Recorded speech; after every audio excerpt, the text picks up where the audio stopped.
Welcome back again, everyone. This is the Word Traction Network and our podcast today, which is African Gold Hush. UAE bleeds the continent.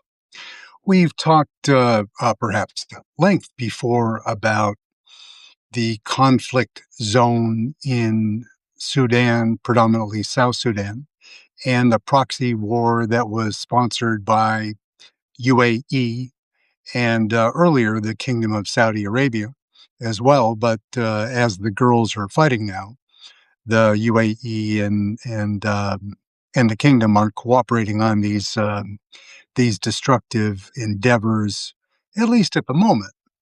But there's a party on the street. They may reunite when it's convenient for them, but there is conflict gold in abundance in Sudan, and there is either slave labor or indentured servitude. If you want to be, if you want to put a prettier gloss on it, but they have people that are willing to die to earn. So it's a perfect formula. They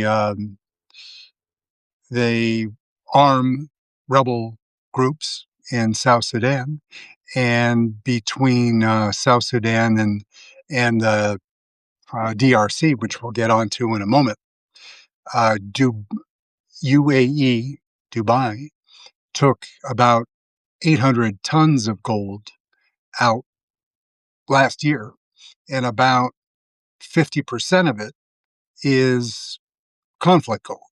They do some legitimate mining where it's allowed, and they certainly have the resources to make that happen. But it's much cheaper to buy the black market gold that's mined outside of the governing authorities. The If you thought that the amount of death and destruction in Sudan was not bad enough, then DRC, which is kind of an equal haul, a very complicated kabuki dance that the UAE is doing there. They are arming both the government itself and Rhodesian paramilitary groups to maintain a level of chaos in the country that allows them to essentially steal the gold. So that is UAE, who, as you know, are partners with both Jared Kushner and the Trump sons in many different business ventures. They're responsible for investing an eye-watering amount in Trump's cryptocurrency venture. And these are the very same people. Not surprising that these people, whether it's discovering islands off of the Albanian coast, and or aiding their brothers in the UAE in corrupt ventures with the spy chic. This is this is sort of the kind of waters that the Kushners and Trumps of the world like to operate in, because it's impunity. There's no chance of facing any consequences if the business ventures you're involved in there result in thousands or tens of thousands of innocents dying. That's the cost of doing business, and business is good in Africa. It's a tough neighborhood, and if you if you didn't think that particular lineup was enough to turn your stomach, that on the fringes of both the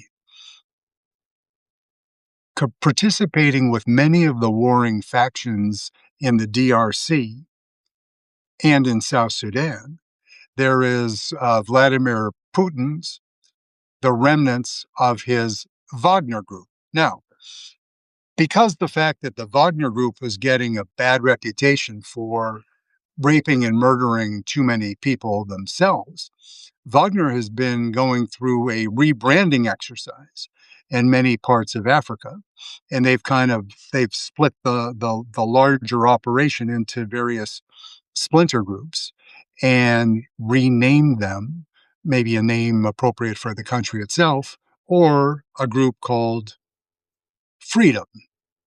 That's literally one of the groups, and other very flowery types of nouns and adjectives that would suggest that these are just peace-loving missionaries. But of course, they are worse than the actual mercenaries working in the countries, the indigenous people. They're a pretty bad crew. Yeah. So uh, 800 tons of gold. That's a and it that was a it was a 30% increase from the prior year. And the one other element that makes it all the more delightful is that the Ebola crisis is centered in the DRC.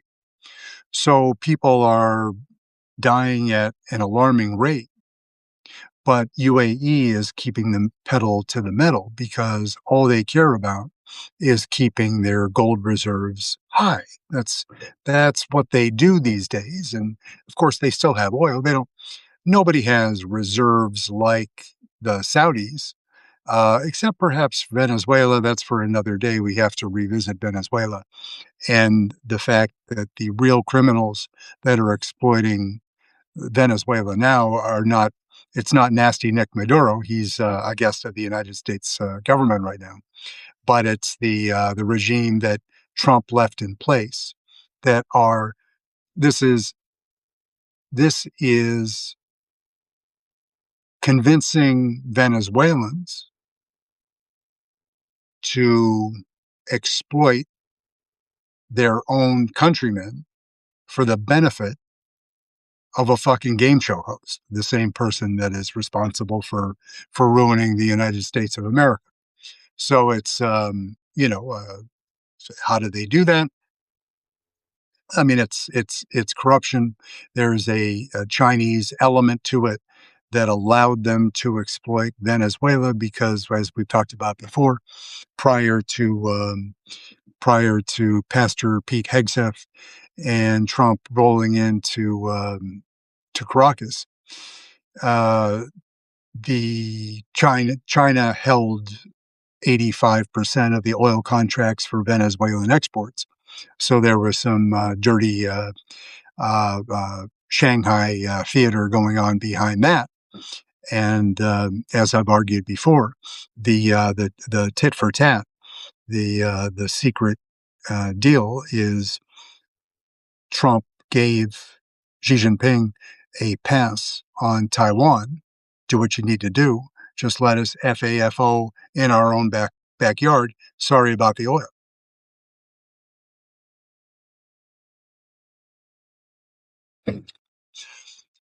So back to Africa again.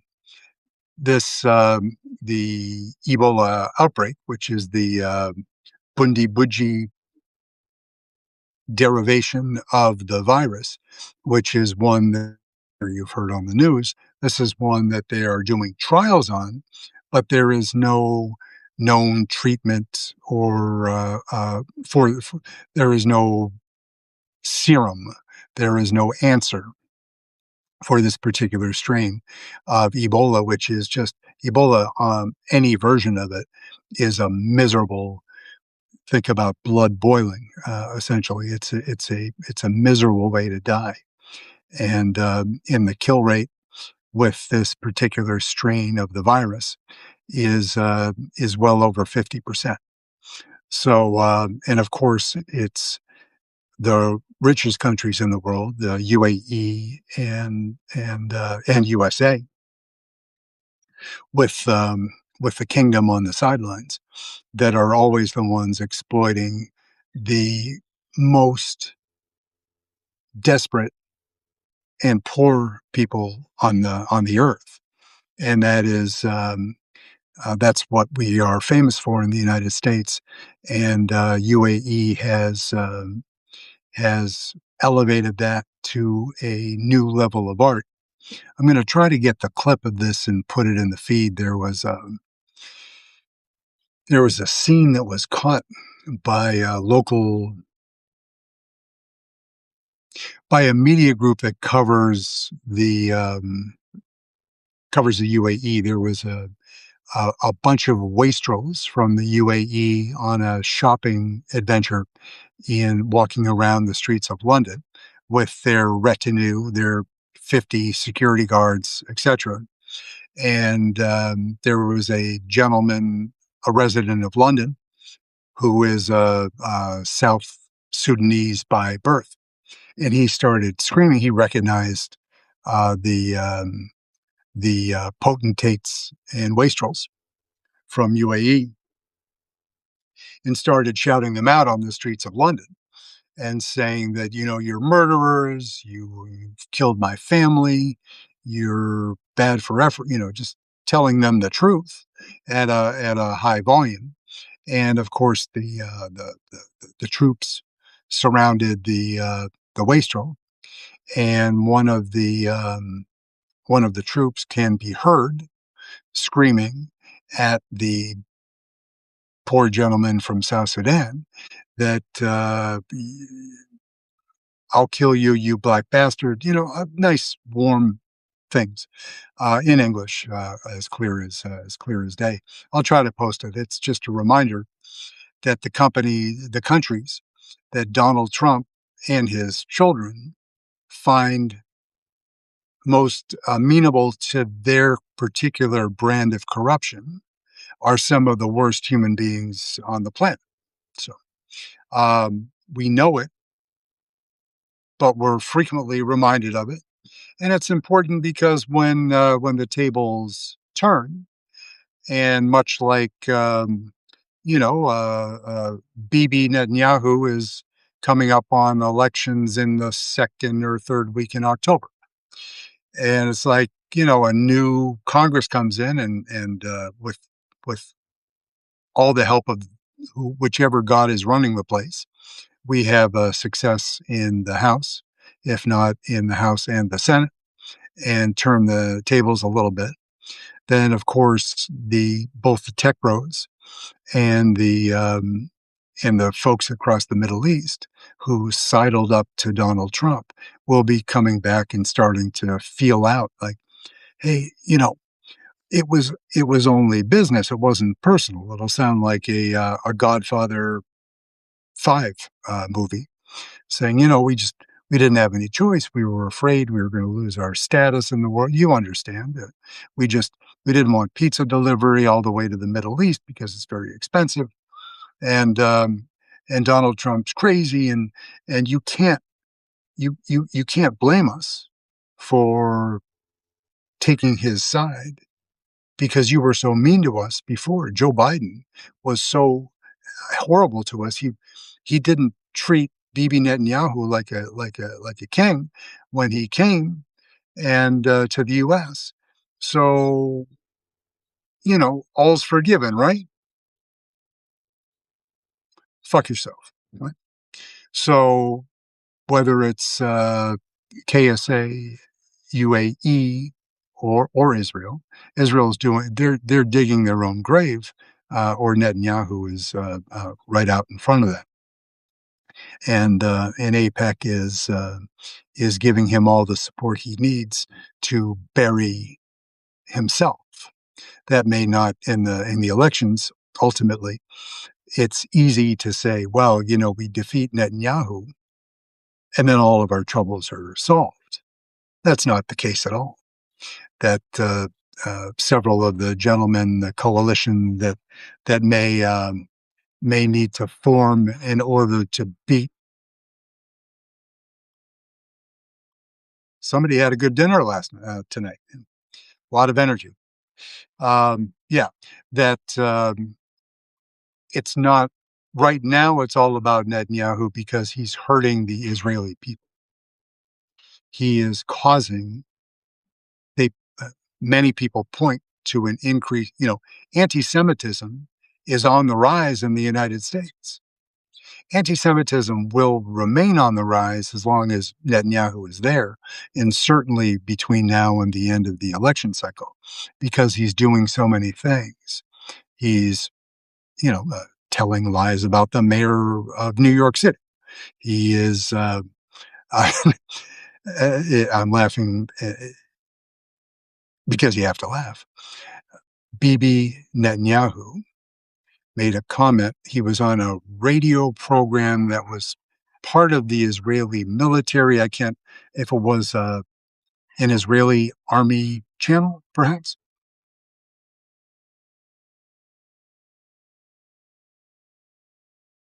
And it was, in Hebrew. I didn't listen to the live feed. I just heard the Al Jazeera, always a sympathetic partner in peace for Israel. They But he was saying a bunch of shit and talking about Starmer, and now with changes in, he wasn't talking about Count Pinface, but that now England was what the Muslim Republic of England or London or something, like some comment like that. And a reporter asked him about it after he made the comment, which was, it wasn't taken out of context. It's what he said, because he said things are so unfavorable towards Israel and the equivalent of APAC there, I'm sure. Why is that? Probably genocide. It could be something in addition to that, like war crimes, but not hard to figure out. And then when he was pressed on it, like, Mr. Prime Minister, uh, what did that comment mean when you said that England is the Muslim Republic or Islamic Republic of London or England? He said, well, yeah, but J.D. Vance said that at the Munich Security Conference, so it's okay. So I'm I'm delighted in a way to continue to watch the J.D. Marco Rubio theater, because Republicans should be petrified, and you have equal parts anti-Semitism and Islamophobia with the Nancy Grace part of the wing, and MTG, Tucker and Nick Fuentes and others. It is, it's uh, uh, burning brighter every single day, and it is not something they are. That kind of silly comment about, it's not the cause, it's a symptom. Netanyahu's behavior and his conduct in post, no justification for the October 7th attacks at all, in any way, shape, or form. But conduct since that day and before, I mean, there's a long track record of Netanyahu. This is not the first time he's been murdering people in Lebanon. He's he is the perhaps the undisputed living world champion at killing innocent Lebanese people in pursuit of some legitimately bad Hezbollah fighters. But it's just that there was an interview outside of one of the areas in, it wasn't in Hebron, but where there was settler violence, and they interviewed one of the leaders of that particular camp, and they said, so I mean, what's inappropriate? So you're saying that for every one Israeli that's killed, are you saying that it's justified that that 1,000 Palestinians get killed. And he said, no, 1,000,000, you know, because we're we're right, like God's on our side. So that could cause problems. I'm just not a theologian, but that sort of mentality, that sort of guiding principle, might eventually come back and bite you a little bit. And what's going on in Lebanon is inexcusable. And of course, Netanyahu is running to maintain that coalition on the right, as reprehensible as they are, and Ben Gvir and Smotrich. That there's no path for him without those two and without the Arab parties. There's absolutely no path for Benjamin Netanyahu and Likud. So he has to sleep with the dogs, get the fleas, and live with it if he wants an outside chance at maintaining power and therefore staying out of prison. So he's going to be pulling all of the tricks out of the hat between now and October. And Netanyahu has plenty of tricks. And, Trump, how is he going to view, because it's all political with him, he doesn't give a fuck about Netanyahu or Israel other than his commitment to his son-in-law and to Ms. What the fuck is her name? Miriam Adelson, who hundreds of millions of dollars to Donald Trump. That is his main purpose in life now, is to sock away as much money for his kids, because he knows the end is nigh. They're knocking on heaven's door, or the other place. That doctor that was interviewed on CNN the other day. What is his name? Reiner, who was the principal cardiologist for Dick Cheney, is just saying, Trump, everything, wrists, bruises, cankles, face, nodding off, just like the checklist of when shit ain't going right. That is what Donald Trump is displaying, every sign of things not going well. And we don't wish ill health on almost any human being. And I want him to live out his life and enjoy his grandchildren, but somewhere other than in the United States. I would prefer that he lived out his existence in The Hague. That may not come to pass, but a boy can hope, and I will continue. So yeah, I just a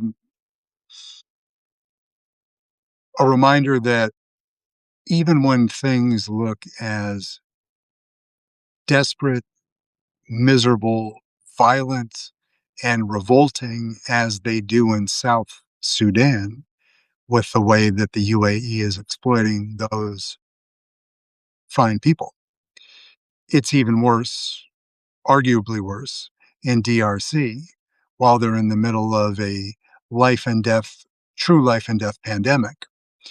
And UAE is just saying, no, I want 100 more slaves in there digging, because we need it's kind of like Trump administration with their removal quotas.